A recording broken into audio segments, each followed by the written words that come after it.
Good morning, and welcome back to Coffee and Sports. It's the morning show powered by Wire to Wire Network. I'm the NFL genius, Gene Walzek, to my right, I got the man from Podcast Name Deferred, my man Seven. What's up, brother? Man, good morning. I am so glad to be here. I don't get to do this show often. Thank you for having me. Bro, thanks for coming on. Good to talk. A day after the World Baseball Classic, having one of our resident baseball guys on to talk a little baseball shop is it's fun to be able to do that. God, listen, I don't want to rip the Band-Aid off right away. I always like to have an appetizer before I have the main event. I always like to have that type of, I want to let people wake up, drink a sip of their coffee, get in the show before we get into that devastating loss that happened last night, which is inexcusable. And Mark DeRosa is inexcused in this situation. From his lineup decisions to his pitching decisions to the fact that he didn't know that he needed to win a game when he needed to win a game. And then he went and told the media that I did know. I just misspoke. Yeah, you didn't know because you wouldn't have Clayton Kershaw warming up in a game that you needed to win when you're down 8 runs. But we got a lot to get into this morning, and I want to start here. Jalen Waddle was traded for a first-round draft pick. So I think that when you look at that trade, Seven, I think it was a first and third, too, which is absurd. Are the Eagles asking price for A.J. Brown being a first and second, which was looked at as ludicrous, still crazy, after seeing Jalen Waddle go for a first and third? I think it's crazy because I think Denver got fleeced. And and that's, for me, it's kind of hard to put into words. I respect the talent of Jalen Waddle. But at the same time, with everything, just the culmination of his results, what Denver's going to get out of him, what Denver needs as far as their team as a whole, I don't know that a first and a third for Jalen Waddle was worth it for Denver. I'm not saying as a whole he might not be worth it, but I think for Denver, I think that the price was a little steep. But I do think that the price for A.J. Brown is worth it, but not also, because again, depending on the team and the needs, but also is Jalen Waddle or is A.J. Brown actually going to fit in the culture of that team? Like with these players, like there's question marks, and that's where for me it's hard to is he worth the first or third? Like when the Ravens were looking at Max Crosby for 2 firsts, was it really worth it? Was it really going to be worth it? I kind of understand why they got buyer's remorse. So that's the hard thing for me. Yeah, but you can't, sir. First of all, let's not talk about the unethical practices of the Baltimore Ravens in the same light as the Dolphins. As the Dolphins getting Jalen Waddle for a first and a third, my thought process when I seen that trade was the Broncos are going all in, and I can understand why they give up a first and third to go all in to win a Super Bowl. If you think Jalen Waddle is that guy that's going to put you over the top, you had Jalen Waddle in a room with Cortland Sutton and R.J. Harvey, who's a running back. I understand that. What I don't understand is, what is Miami doing? I get it, get the first and third for Jalen Waddle, but you just bring in Malik Willis and you give him a bunch of money to play quarterback for you. And as soon as you bring him in, you trade his top target. If you want to look at the Dolphins receiving core right now, it starts with Malik Washington. And I just need to just understand that. Now, if you're going to rebuild, if you're going to tank, why not let Quinn Ewers be your starting quarterback and not have to pay and not have any money built into the quarterback position? Like, how do you pay Malik Willis $30 million and then expect him to throw the ball to Malik Washington and the ghost of Parker? Like, it's crazy. I said Parker Washington. He's not on the team. That's terrible. But go ahead. Sorry. No, okay, you're good. I was kind of finishing my point. But Malik Washington, Jalen Tolbert, Tutu Atwell, that's their receiving core. For me, I think that obviously Miami's in a rebuild. Like we don't have to skirt around that. The question for me is like, and I agree. I agree with the question. Why are you paying Malik Willis? But what are they gonna? What's the plan with these trades? Do they have wide receivers they're looking at in the draft that they think that they can make the right moves to make sure that they have, whether it's just picking them at the right spot, trading up, whatever the case may be.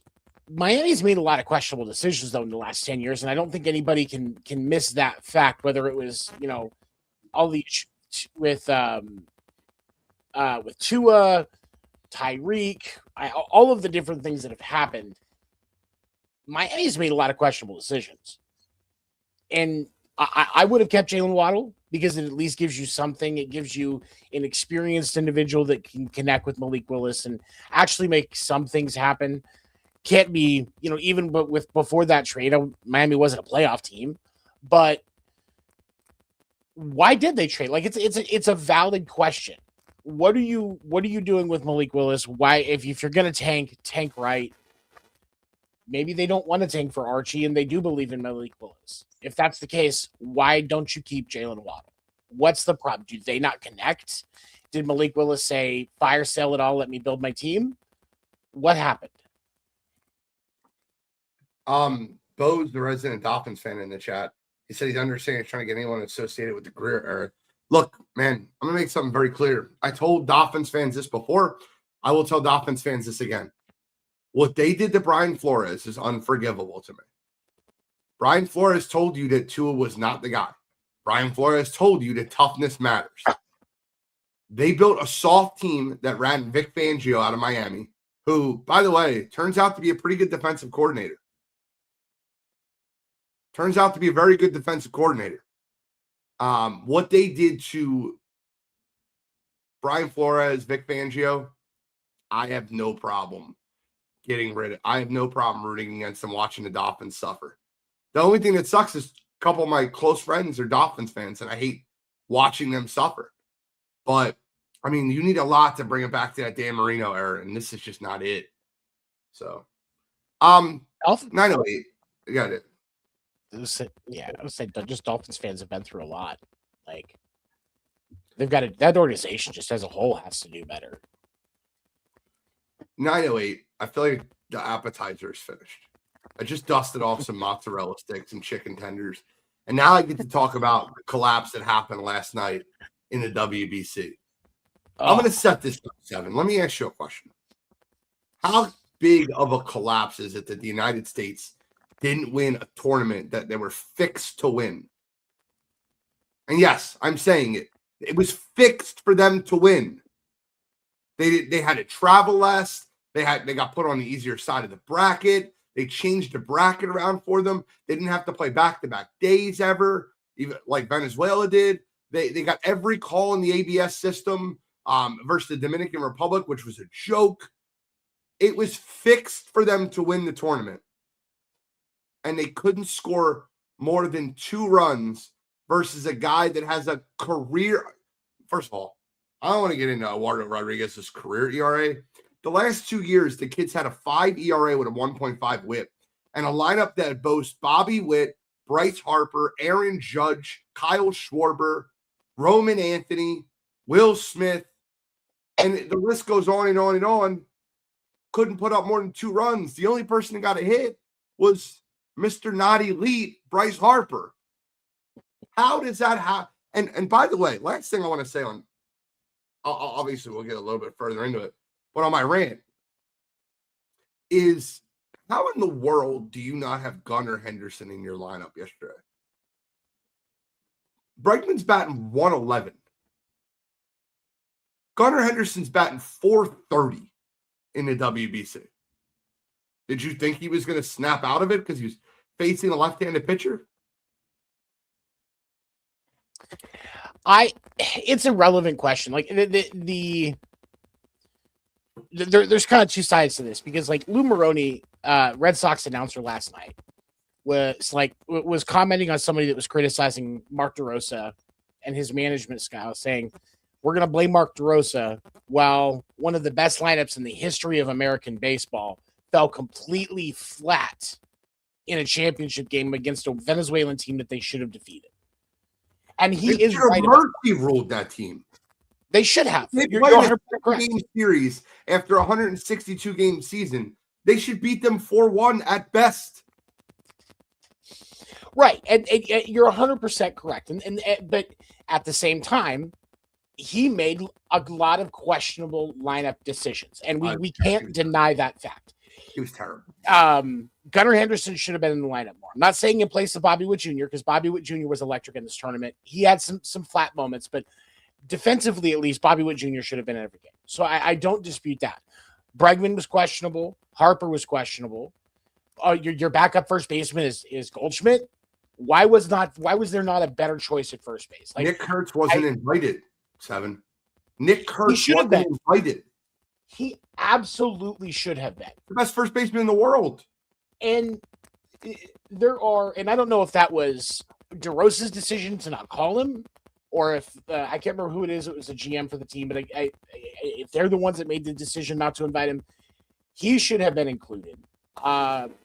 Pitching wise, Garrett Whitlock, even as a Red Sox fan, Garrett Whitlock should not have pitched last night.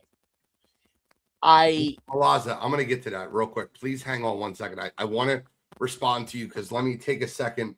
I'm an angry American fan right now because the United States should have won the game last night. But Venezuela is a great team, and I'm happy for Venezuelans for them to get that win. But we cannot call Eduardo Rodriguez the best pitcher in Major League Baseball. The guy's had a 5 ERA and a 1.5, a 1.50 whip the last 2 years. But I get it. I'm not saying that you're not. I'm just saying that I don't want to discredit Venezuela, but we can't call Eduardo Rodriguez the top pitcher. Go ahead. Sorry, Seven. I apologize. As a Sox fan, no, he is not a top pitcher. He threw a great game last night, but that is the anomaly to what he is as a pitcher. And that's very easy to say. For me, the biggest question mark in this series is the lineup decisions were questionable at best. Why was Will Smith in last night? Because the dumper hasn't got a hit. A hit. In a big moment, though? He's got a hit. Period. He's like a 0 batting average.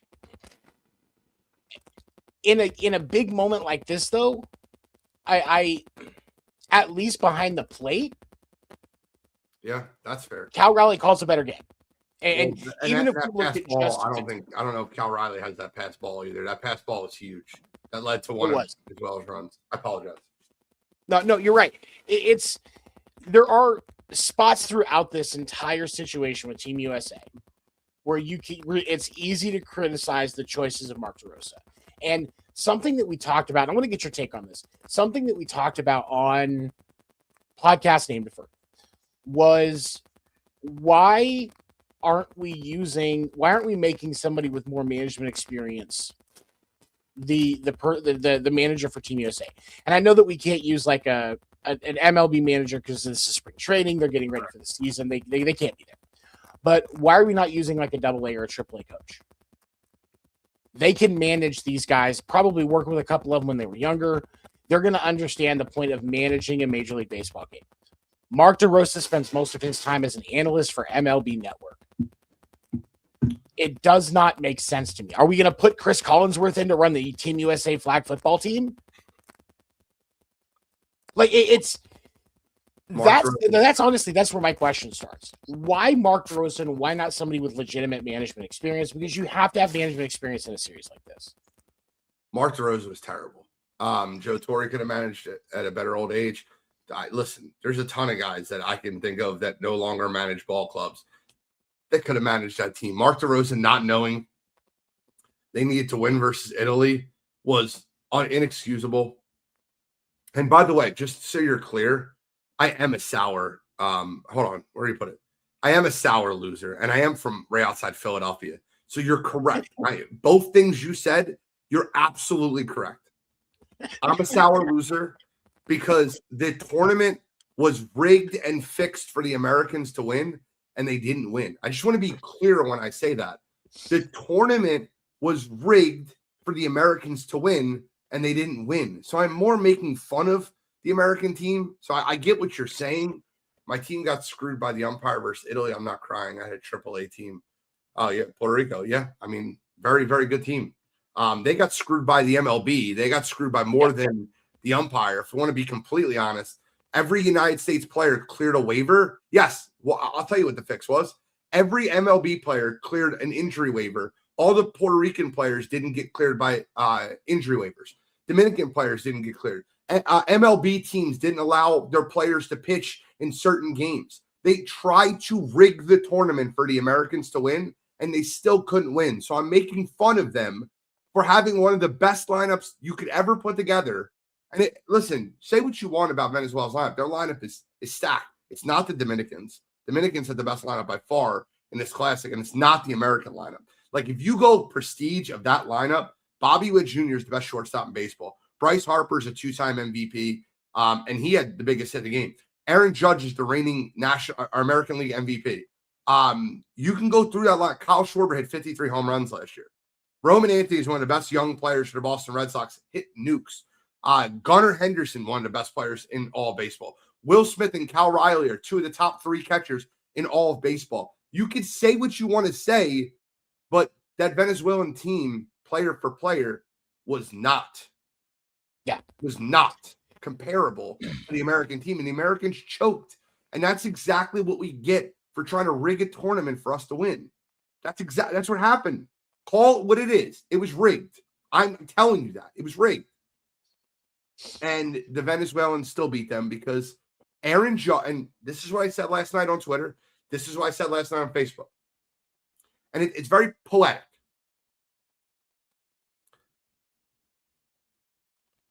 If you cannot do it when it matters, does it really matter? The jury is still out. Not my captain. Judge hit, what was it, like 231 in the tournament?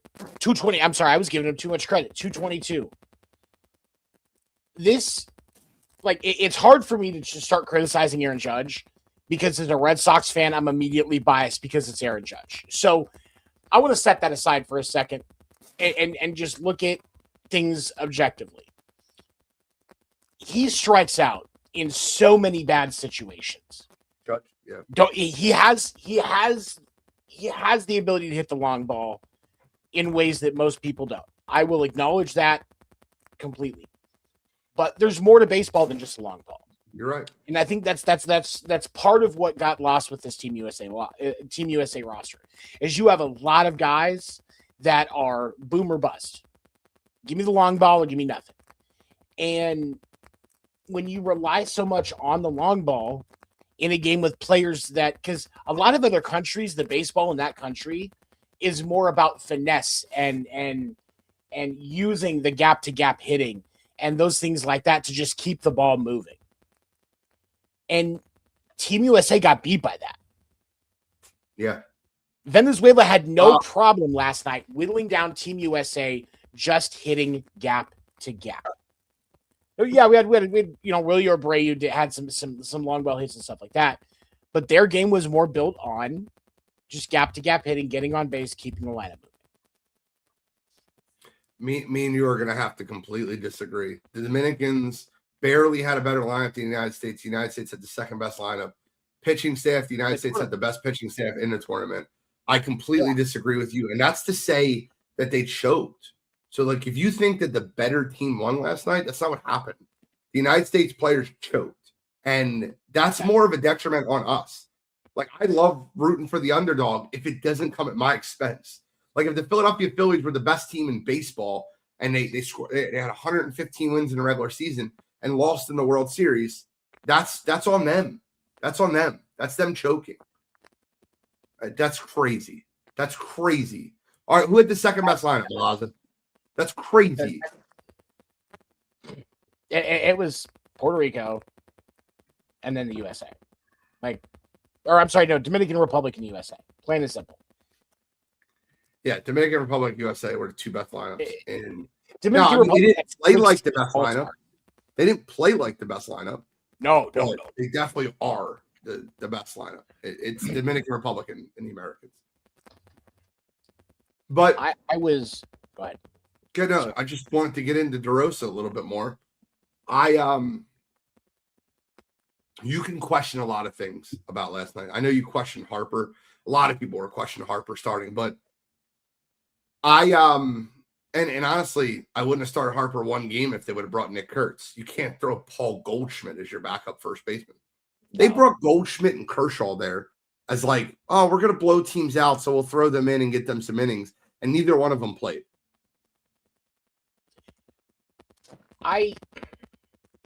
There should have absolutely been some better roster decisions there, especially when it comes to Kershaw and Harper. I respect Harper's knowledge, and if you have Harper there as like a backup, a player coach, but you have Nick Kurtz there, Harper and Nick Kurtz ear every night, I would absolutely support that. Maybe bring him in as a DH to give Schwarber a break or whatever. Those situations I completely support, but using Harper as your everyday first baseman, you have a lot of other choices that are going to provide results in a series like this. Absolutely, Harper should not have been the starter, and Goldschmidt shouldn't have even been on the team. Well, 100%, you're correct. That just made no sense to me. So when you say the Venezuelans and they did beat Otani and Yamamoto, I would love for you to do me a favor and give me 3 more players on the Japanese team, Malaza, since you know, because that's their best 2 players. And yes, they did beat those 2 players. But on a Major League Baseball team, you have to have more than 2 players.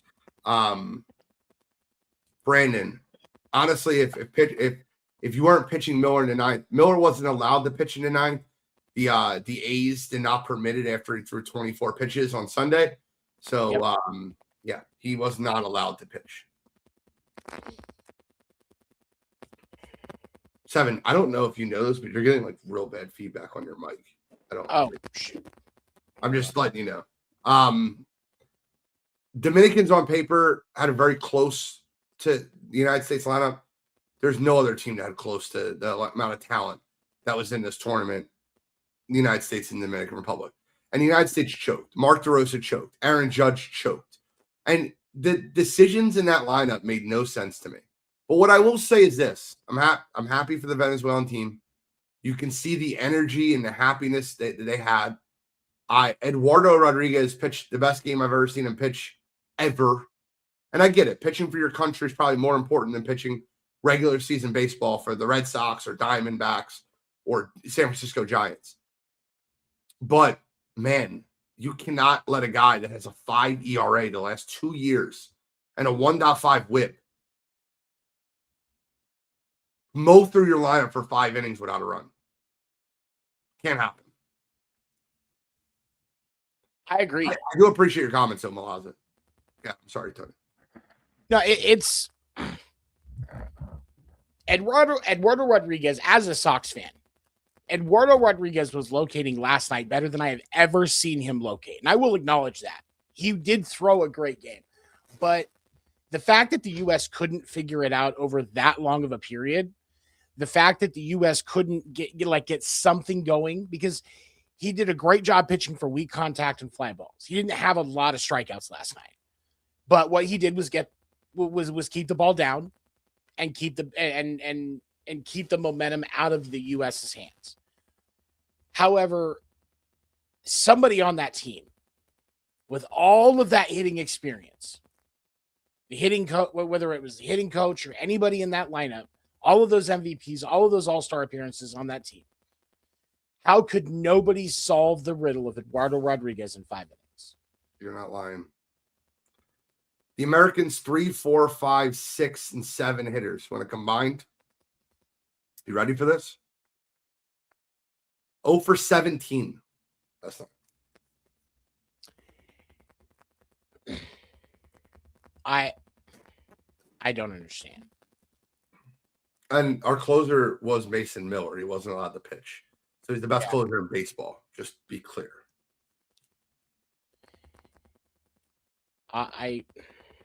Did he make changes with the World Baseball Classic, Tony? And what I mean by that is having it in March, when teams are not allowed to honestly, I'm not. I get injuries and insurance and how everything plays out, but I think the NHL does it the best way. The way they handle the Olympics. I think the MLB Players Association needs to get together and be like, we're playing full out, and it needs to happen like mid-season. Maybe you take like a 3-week break. Yeah. And I don't know. I just think that if you take a 3-week break in the middle of July and have the World Baseball Classic in the middle, yeah, you're right. We're not used to playing in March. You're absolutely correct. 100%. You're not wrong. Most of the things you said, I know you're trying to rile up. You're right. You're not wrong. Now, I won't agree with you when you said ludicrous comments like they weren't the best team put together on paper because it wasn't close. But I agree mid-season tournament would be a better thing. And I one of the things that's going to come up in the CBA negotiations this year for baseball is the next Olympics. The next Summer Olympics is supposed to be baseball in the Olympics, and taking a break in the middle of the season so that all of the players can play for their respective countries. yeah. And I support it. I think that if you're going to do a tournament like this middle of the season, because we can all agree that 162 games for a season for baseball is too fucking many anyway. Sorry, too freaking many anyway. So taking 3 weeks off and missing 10, 15 games is not going to be the end of the world. Yeah. It's just not. So I support middle of the season. 140 games. Yeah. Make it an even 140. Take off almost a whole month for the Olympics. And let players in their prime all play, and let's see how the chips fall. But I will say this: if Mark DeRose is managing the team, count me out. That guy stinks. All right, it's 9:30. We gotta move. We gotta move. They did have top level players.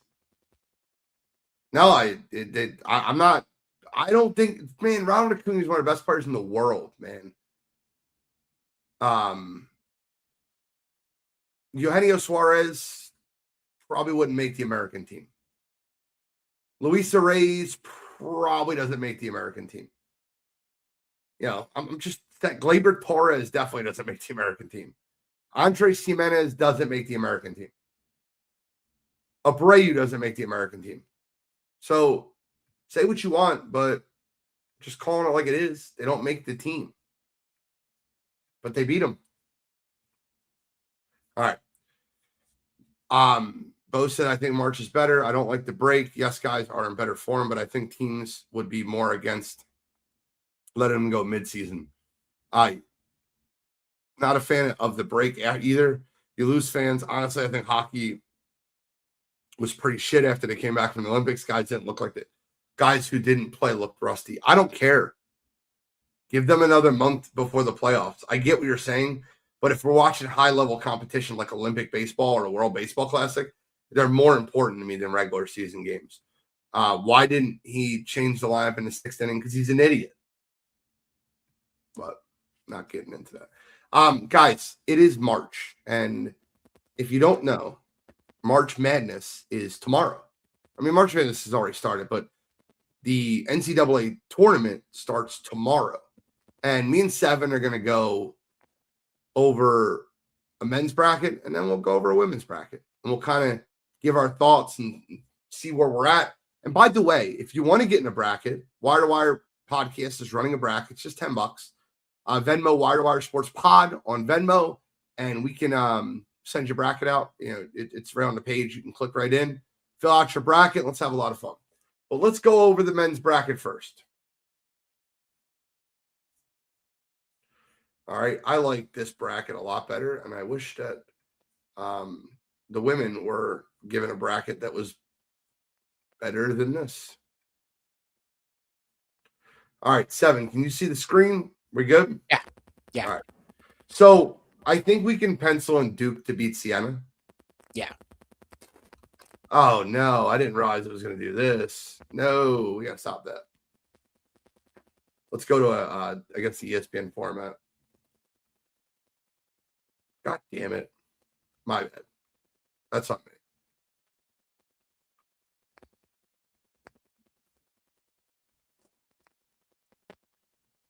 Want to create a new bracket? I put mine up, whatever. I got mine that I filled out already up. So Same. That's why I'm trying to create another bracket. There we go. No, I don't want to import my picks. There we go. Let's share screen and let's get nuts. Apologize to everybody watching. I'm terrible. You can laugh at me. It's fine. We can pencil Duke in. Ohio State TCU is a fun game. We're not going to break them all down. Obviously, we're going to get into it. I got Ohio State. Who do you have in this one? Ohio State. All right. So I think St. John's makes a huge run. I think Kansas beats California Baptist. Do you have anything changed there? No, same. Okay. Here's my first upset. I have South Florida over Louisville. Where do you see that? I kind of went opposite. I took North Dakota State over Michigan State and Louisville over Florida. Okay.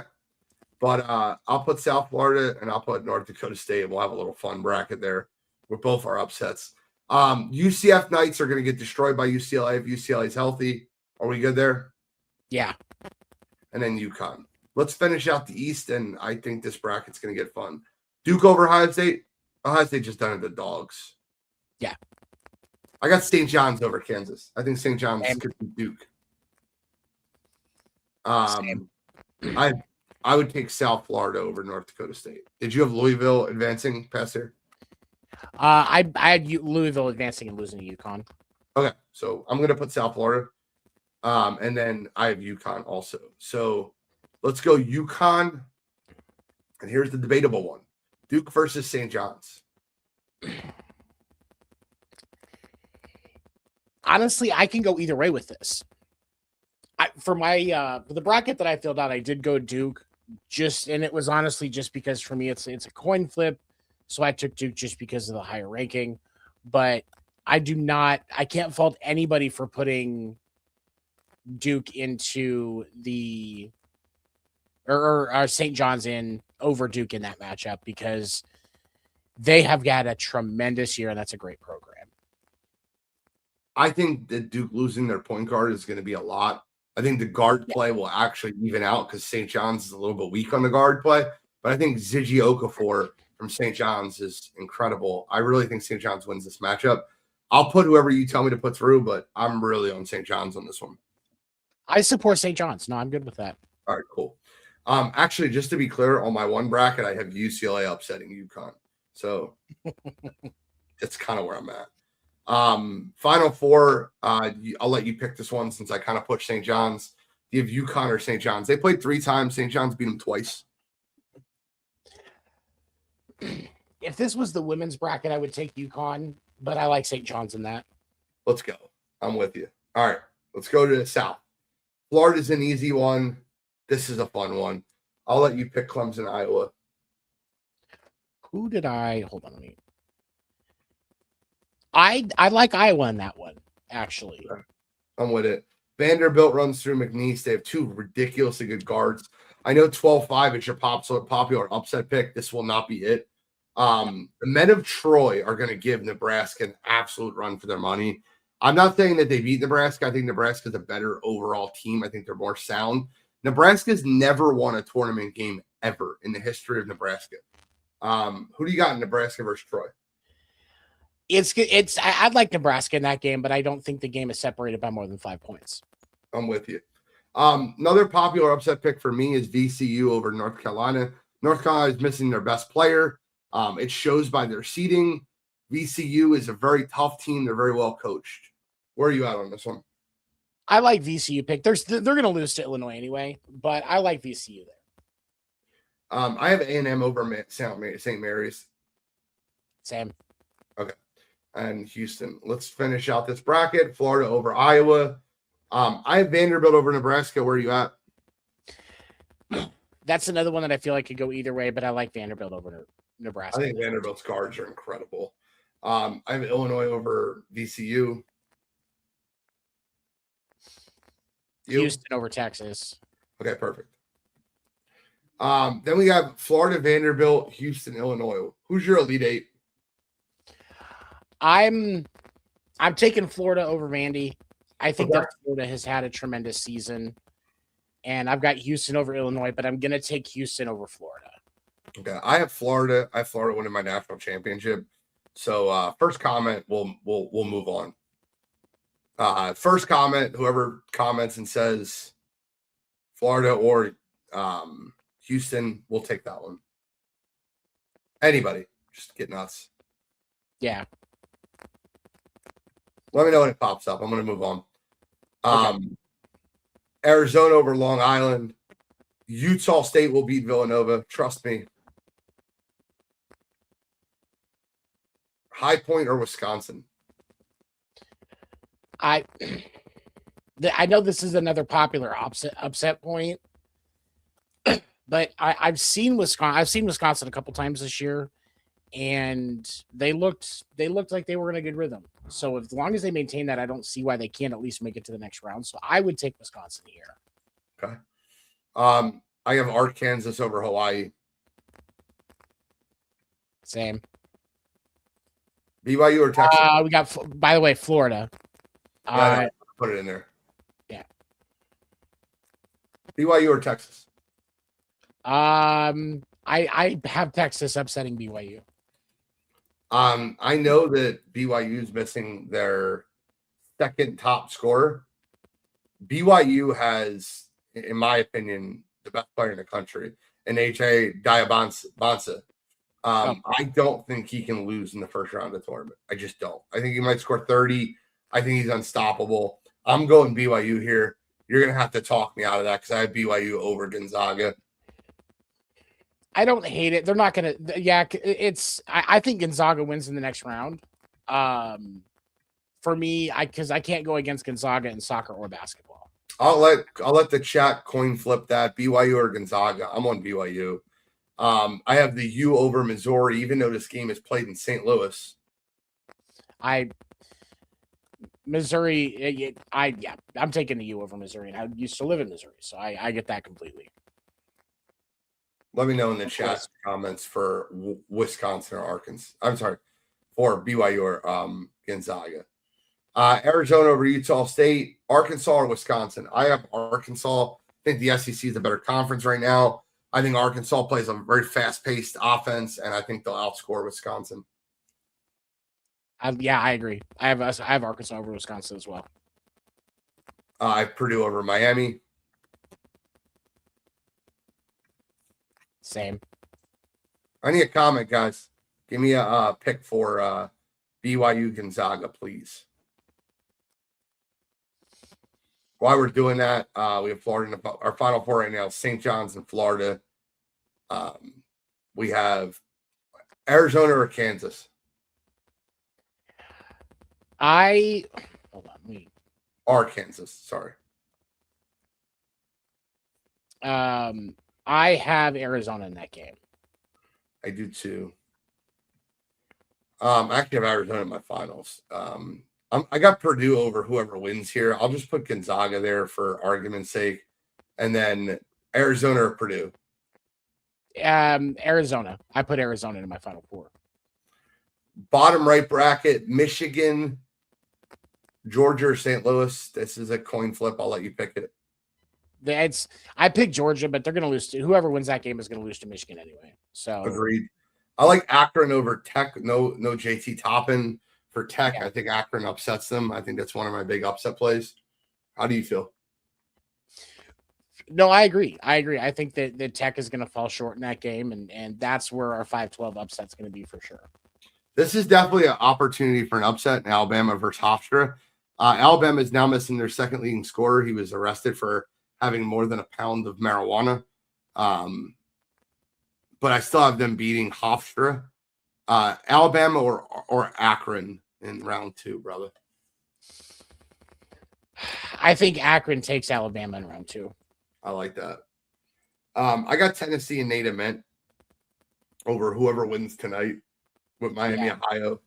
I think Miami of Ohio wins tonight, but I got UT in Philadelphia. Same. I agree. Tennessee wins that game. It's a play-in game. Tennessee's a high-ranked team. Excuse me, high-ranked team for a reason. That's Tennessee. And then when you look at the next matchup, Virginia versus Wright State, you got Virginia, right? Yeah. Okay. Kentucky or Santa Clara, I think this is also a coin flip. Kentucky's way too inconsistent, but Santa Clara is not athletic enough to really keep up with Kentucky. So, Right. what do you think? I took Kentucky just because of what you just said, the athleticism. But if somebody were to pick Santa Clara, it's fine. Again, they're going to lose to Iowa State. So it's not one of those things that matters, really. I have UT over Virginia in a slight upset. I can't fault that pick. I think Iowa State wins in that next round. But yeah, I agree. Yeah, no, I can't disagree with that. Okay. So our Elite Eight is Michigan over Akron. Great run, but no. Yes. Agreed. Okay. And then Iowa State ending Tennessee's slight Cinderella run. Yep. Okay. And then Michigan or Iowa State is going to be an absolute dogfight. Iowa State's the best team no one talks about. They absolutely destroy teams when they get up. Who do you like in this one, Michigan or Iowa State? Michigan's so big, though, bro. Those 2 7-footers are incredible. That's one of the reasons I lean slightly towards Michigan. Cool. This is a genuine toss-up for me, and I would be interested to see what the chat thinks about this one. But I take Michigan slightly like last minute, last second shot, that sort of thing. I got Michigan too. That's why I just advanced them. This is our Final Four, me and you, brother. I have Florida over St. John's. If this was your matchup, would you have? I like Florida in that. St. John's got a great program, but I think this is where the story ends for them. And then Michigan versus Arizona. I'll let you pick this one completely. Oh, man. This is the matchup I wanted before the season started. They're both incredibly long. They have the length. They have the size, both teams. They both have multiple guys that are like 6'11", 7 foot. So they're both very lengthy defensively. They both can score on all 3 levels. I'd flip a coin. I have Florida winning the national championship. I know you don't, based off your statement earlier. So I'll let you pick who they go against. I go Michigan just because Arizona is not known for their basketball program as much as what they can do with football, I think, for a reason, at least in my experience. No. I lived in Arizona, and watching, and just the experience that I've had of watching the Wildcats, I lean Michigan slightly, but I agree that it's a coin flip. And if somebody, anybody that picks Arizona in this situation, I'm not going to argue it. I don't hate the pick, but I take Michigan just by a slight edge. I think it's going to be really close. Florida, Michigan national championship. This is the morning show bracket. I'm going to pick Florida. I think they're the better team. Boogie Fland, I think, is going to be the difference maker. I think he's a guard that can create his own shot. Obviously, they have championship experience winning last year with 4 or 5 of those guys coming back. Michigan, can't go wrong there. Who do you have in this one? I took Florida. I think that Michigan deserves to be in the finals, but Florida is on a tear this year, and I think it ends with them cutting down the nets and holding up the trophy.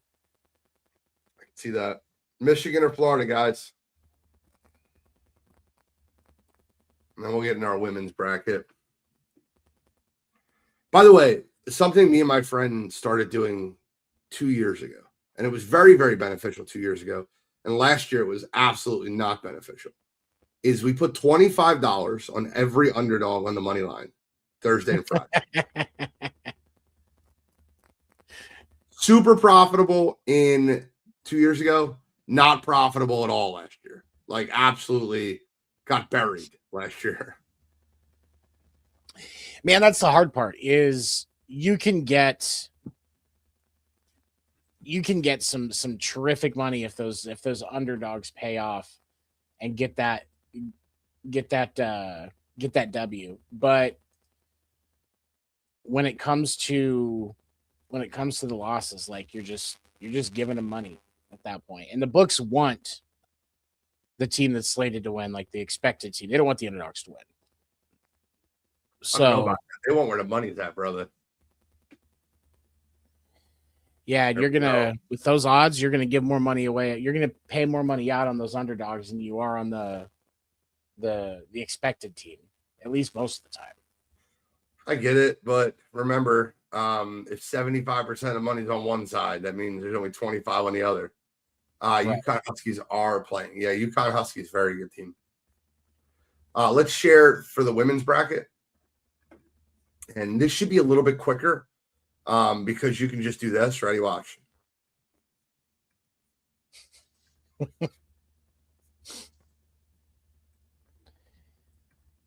And then you just go from there, you know? Yeah, it's UConn's gonna win the tournament. Yeah. I hate doing that. Like, I love Lauren Betts out of UCLA. I think she's a very good player.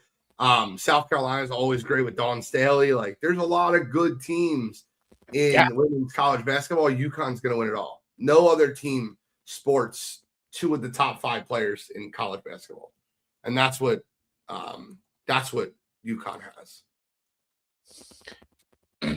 I think that when we get the matchup of UConn and UCLA, it's going to be a great game. But I think that UCLA, or I think that UConn is just, there are sometimes you get a team that's just hot. And they're doing everything right. And all you can do is go, well, it is what it is. Like, we're going to try. But, you know, because just like with the Classic last night, sometimes you might have everything firing on all cylinders just enough. But short of something catastrophic, it's UConn. Yeah, you're not kidding. When you have Sarah Strong and AZ Fudd on one team, they're 30-0. And when you said sometimes teams get hot, I'm gonna tell you something right now. Sometimes teams are just better. And when UConn goes on a basketball court with other women's basketball teams, it's like watching like a Major League Baseball team go against a AA team. And it's just fair. not real. They're playing at an unreal level. And that's like, you know, a Major League Baseball team going against a AA team. Like, I think that's an apt comparison because you've got so much talent on that team in an unreal way. And to have to be in this tournament and face that Indiana Jones boulder, if you will, that's just it's just coming for you. Yeah. You can only hope to just duck and get out of the way. It's right. Let's kind of pick some of these games. I want to get through them before we end the show. I'm sorry, I didn't mean to interrupt you. No, you're good. Iowa State versus Syracuse. I'm going with Iowa State. They have one of the best, not defenders, but one of the best scorers of the basketball in the country. Agreed. Okay. They're going to get destroyed by UConn in round 2, which will be interesting to watch. Maryland over Murray State is kind of a no-brainer. North Carolina over Western Illinois. In the women's bracket, you don't see that many of those 13-4 upsets.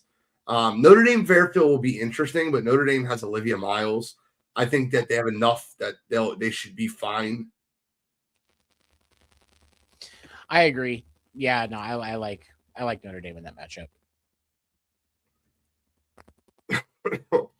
I actually think that when you really look at, and it sucks because Notre Dame's a very, very, very good team. But when you have Hannah Hidalgo, who's next year's #1 pick on your team, you're going to win at least one round, maybe 2. I'm going Notre Dame here, Ohio State here. Stop me when you pick it, Illinois, Colorado. You can flip a coin in this game. You really could. When I was doing my black bracket on this, I picked Illinois. But again, this is another one of those. Like, they're going to lose in the next round. It's a coin flip matchup.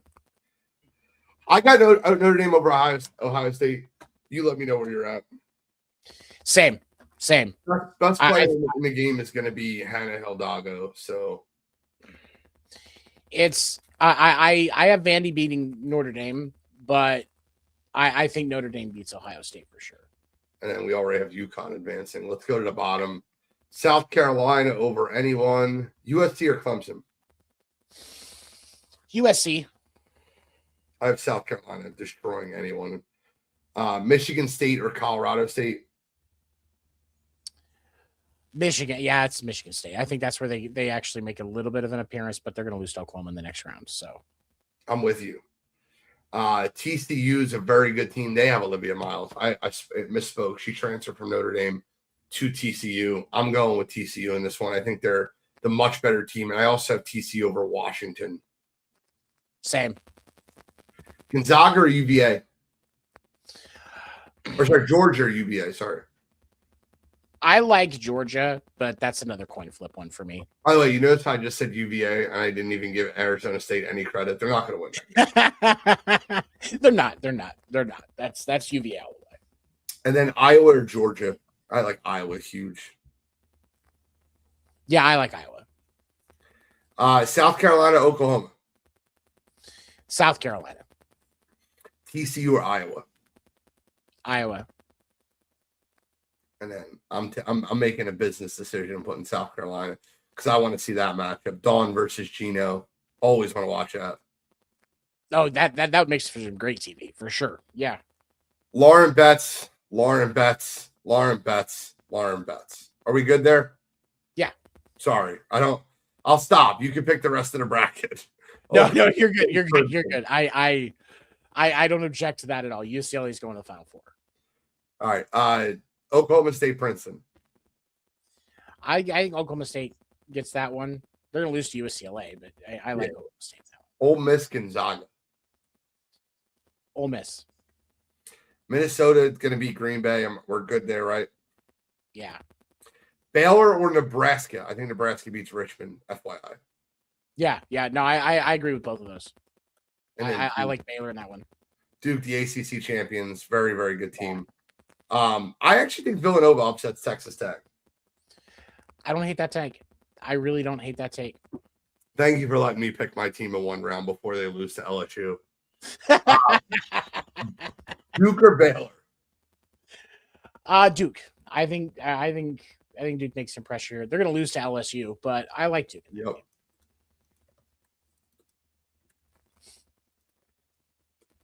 Sorry. All right, Kim Mulkey. This should be fun. I have LSU beating Duke. Kim Mulkey versus Lauren Betts. I think that she develops a plan to keep that game way closer than it should be, but I also have UCLA winning. Let's go down to the bottom bracket. It's the only one where I do not have the 1 seed advancing. Texas was very good at the beginning of the year. They kind of tapered. They're still number one based off the overall breakdown of the bracket, but I think that another team comes out of this bracket. Do you have? I like Oregon over Vatech. Do you have any objection there? No. Okay, Texas beats either one of them. Kentucky or James Madison? I like Kentucky. If there was going to be a 5-12 upset in this bracket, I think that's where it is. But I think I'm with you. I'll pick Kentucky, but I agree with you. If there's a 5-12 upset, James Madison's the team to do it. West Virginia over Miami of Ohio. Rhode Island is sneaky. Alabama is better. Yeah, I like Bama there. And then I don't know if it's like me just having like old lineage of Candace Parker and, old Tennessee teams. I always pick Tennessee to win at least one round in the tournament. They're going against NC State. Who do you like in that one? I have Tennessee over North Carolina State on that too. And then I have Michigan, who I have ultimately coming out of this bracket, beating Tennessee, beating Holy Cross. Yeah, I don't hate it, and it's I think that's where Texas drops off is I think against Michigan. I agree with you. So Louisville or Alabama? Bama winning Louisville and then losing to Michigan. Perfect. And then West Virginia, Kentucky.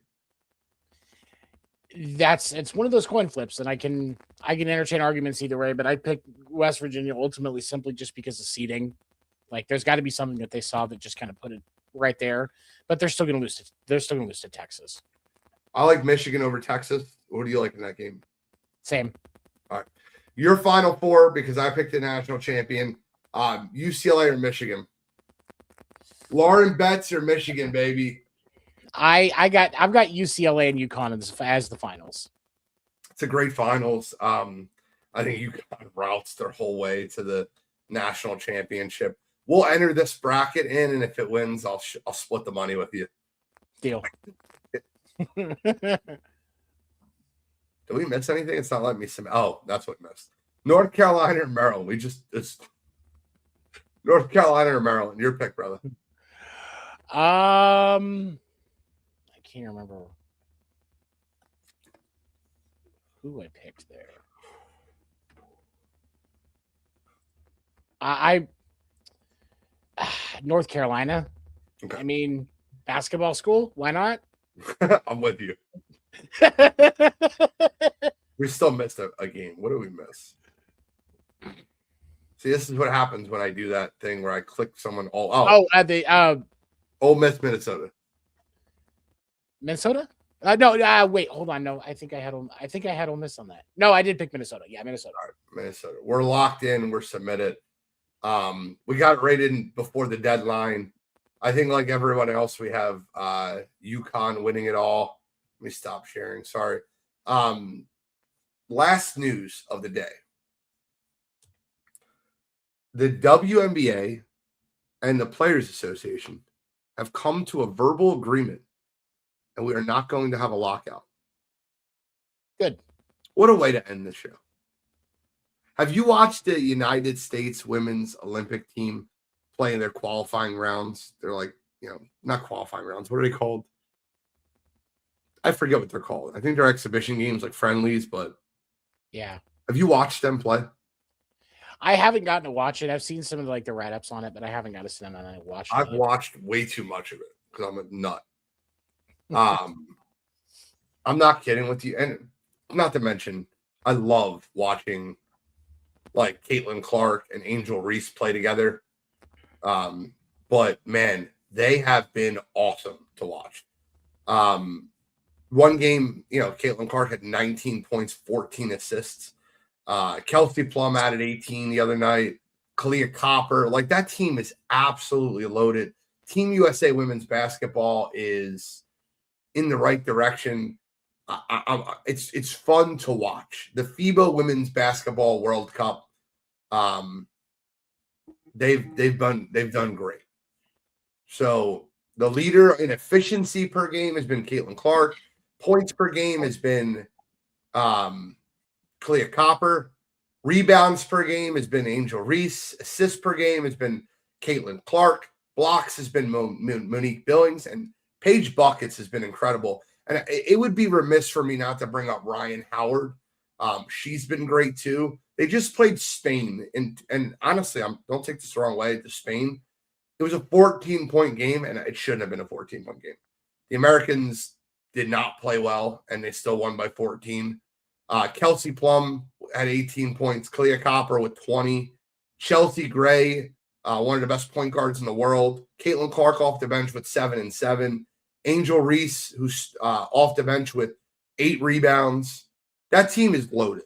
Paige Beckers, Kelsey Plum, De'Erica Hamby, Kalia Copper, Chelsea Gray, Angel Reese, Ryan Howard, Ray Burrow, Caitlin Clark, Jackie Young, Monique Billings, and Kiki Ariafan. That 15 will do some serious damage. Happy the WNBA's back. Same. It's I've been going to WNBA's games since I was a kid. I was fortunate enough to get to see a lot of Mercury games when I lived in Phoenix, and your favorite player? I've enjoyed. I'm sorry, what? Is she your favorite player, Diana? Taurasi, absolutely. I love Diana Taurasi. I've met her in person. She's an amazing person to talk to. You get girls like Lisa Leslie was amazing to watch. I loved watching her play. And to see where the league is at now just makes me so happy. Like, there's so much talent. There's so much passion. And the fact that we're not going to have their growth hampered by a lockout just makes me so happy. Because that would have that would have killed the growth that we've seen that was sparked by people like Paige Buckets, Asia Wilson, Caitlin Clark, Angel Reese. Like, I'm excited to see where things go now. We have to go, but I do want to say this. I think this is great. My team, Puerto Rico, we are qualifying for the FIBA World Cup. Size always beats us. I thought this was one of the most interesting stories to talk about. The coach of Team Puerto Rico, and this is, I don't know, man, this is just a fun thing to have a conversation with. His daughter went to the game, and she held up a sign that said, I'm all for Puerto Rico, but I'm here for my dad's the coach of Puerto Rico, but I'm here for Paige and Angel. Or Paige and Caitlin. I thought that was interesting. I'm here for Paige and Caitlin. That's great. I didn't see that, but that's funny. Awesome sign. Guys, we're at our time. Thank you guys so much for hopping in the chat. Malaza, appreciate you. Honestly, stop back anytime you want. I don't mind the trolling. I don't mind you coming at my throat. I actually enjoy it. That's what sports talk's about. And thank you for continuing to be in the chat and talking the entire time. Thank you guys so much, Bose. Everybody else that got in the comments this morning. Appreciate you. 7, when's the next time we'll see you? Is it tonight? Podcast deferred? I'm going to be on the Sports Nuts podcast at 7:30 p.m. Eastern. You can find them on YouTube, and then podcast named for 10 p.m. Eastern on all Wire to Wire Sports networks. Check it out. We will be doing our full bracket for Wire to Wire tonight, 7 p.m. Eastern Standard Time. So don't watch 7 at 7:30. Make sure you're watching us at 7 o'clock. I'm kidding, bro. Thank you guys so much. Y'all have a great rest of your day. Have a good one.